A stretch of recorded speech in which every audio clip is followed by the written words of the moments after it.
Assalamualaikum warahmatullahi wabarakatuh.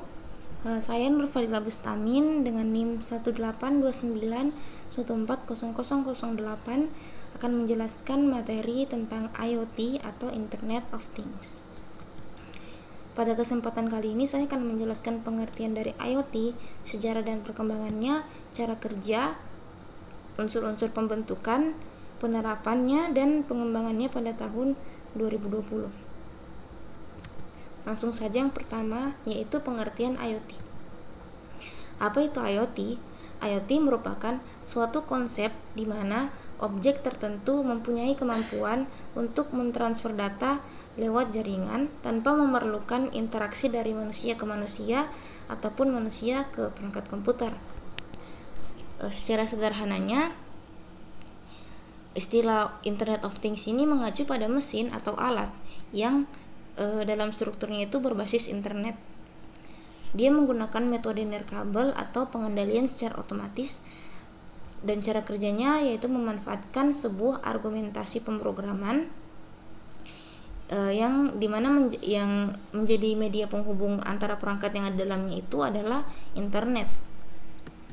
Setelah itu, sejarah dan perkembangan IoT. Sejarah dan perkembangan IoT dimulai pada tahun 1989 sampai saat ini. Pada tahun 1989 ini, internet ini sudah mulai terkenal. Kemudian pada tahun 1990, seorang peneliti bernama John Kromke membuat sebuah perangkat yang kala itu tergolong canggih.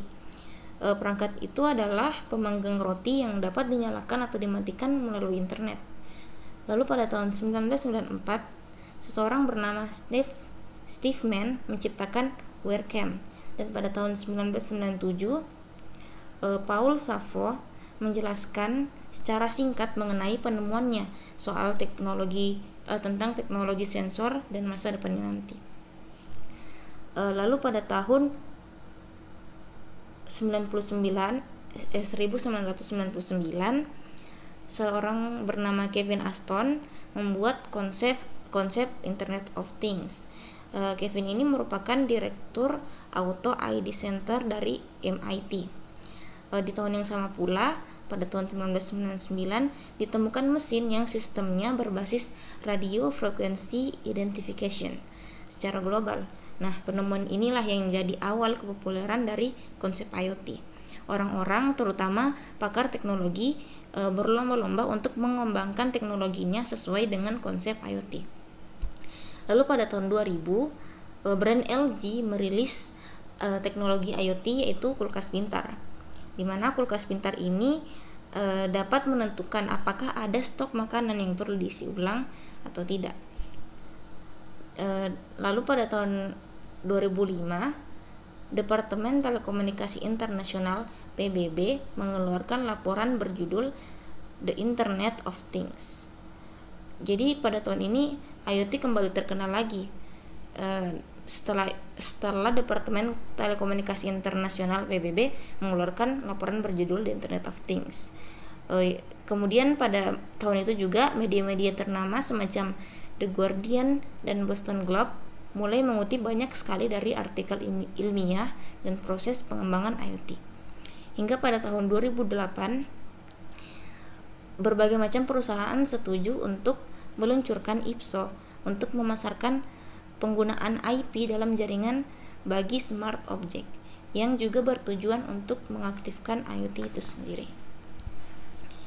Dan IoT sampai saat ini masih terus berkembang. Lalu yang ketiga di sini ada cara kerja IoT.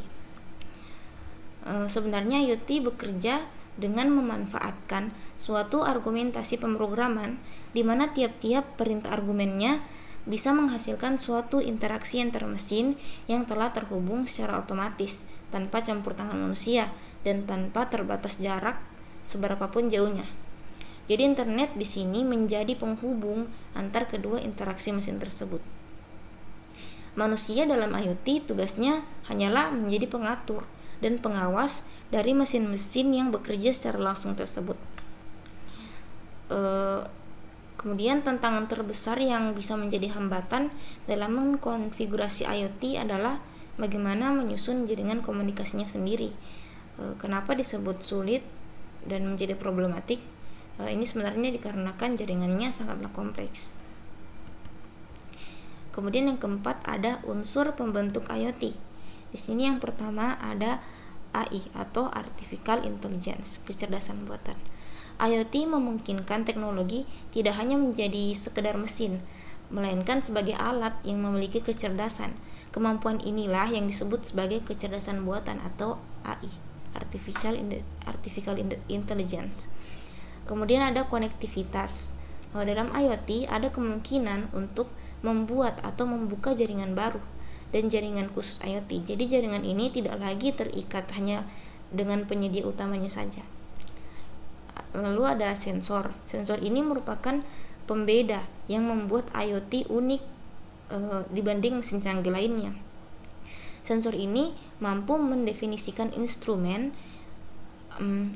yang mengubah IoT dari jaringan standar dan cenderung pasif dalam perangkat hingga menjadi suatu sistem aktif yang sanggup diintegrasikan ke kehidupan nyata sehari-hari atau diimplementasikan ke kehidupan kita sehari-hari. Kemudian ada keterlibatan aktif atau active engagement. IoT ini mengenalkan paradigma yang baru bagi konten aktif, produk maupun keterlibatan layanannya. Jadi dia terlibat aktif. Dan yang terakhir ada perangkat berukuran kecil. IoT memanfaatkan perangkat-perangkat kecil yang dibuat khusus ini agar menghasilkan ketepatan, skalabilitas dan fleksibilitas yang lebih baik seiring bertambahnya masa. Kemudian ada penerapan IoT. Penerapan IoT ini sangat banyak. Di sini saya jelaskan ada 6. Yang pertama itu pada bidang pertanian. Pada bidang pertanian, sebagai contohnya, petani sekarang dia sudah bisa memantau suhu dan kelembapan tanah dari jauh, dan bahkan menerapkan data yang diperoleh IoT untuk program pemupukan yang lebih baik. Kemudian pada bidang energi ya.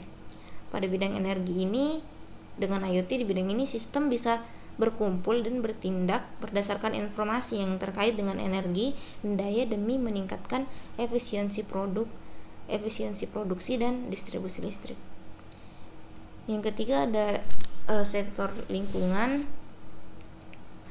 Penerapannya misalnya untuk memantau kualitas udara atau air, kondisi atmosfer atau tanah, bahkan bisa mencakup pemantauan terhadap satwa liar dan habitatnya.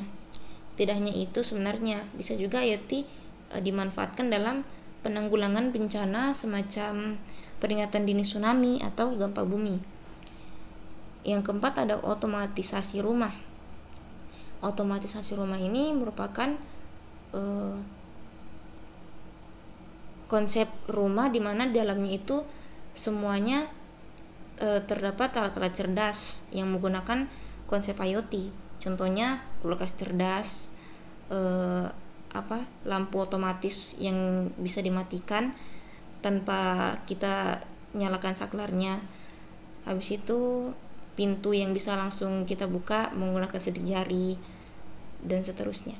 Setelah itu pada bidang medik atau kesehatan sangat banyak. Contohnya ada jam tangan kesehatan yang bisa mendeteksi detak jantung, kenormalan detak jantung kita. Kemudian pada bidang transportasi contohnya itu ada mobil cerdas, di mana mobil ini tidak memerlukan supir untuk mengendalikannya. Dan yang terakhir ada pengembangan IoT pada tahun 2020.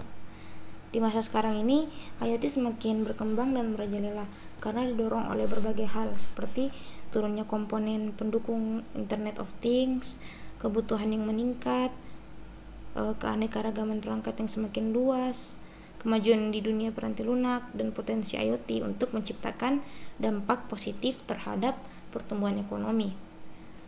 IoT di sini telah diintegrasikan dengan berbagai modul canggih lainnya seperti AI, di mana konsep AI ini sendiri dia menjalankan peran individu yang dapat berpikir dan merencanakan berbagai hal berdasarkan logika yang sudah dimilikinya. sering perkembangannya, logika juga semakin berkembang. Kemampuan analitis ini yang berkembang memungkinkan sistem IoT untuk maju lebih jauh dan akan masuk pada semua bidang kehidupan. Seperti itu. Sekian penjelasan dari saya. Apabila ada yang kurang berkenan di hati, mohon dimaafkan. Wassalamualaikum warahmatullahi wabarakatuh.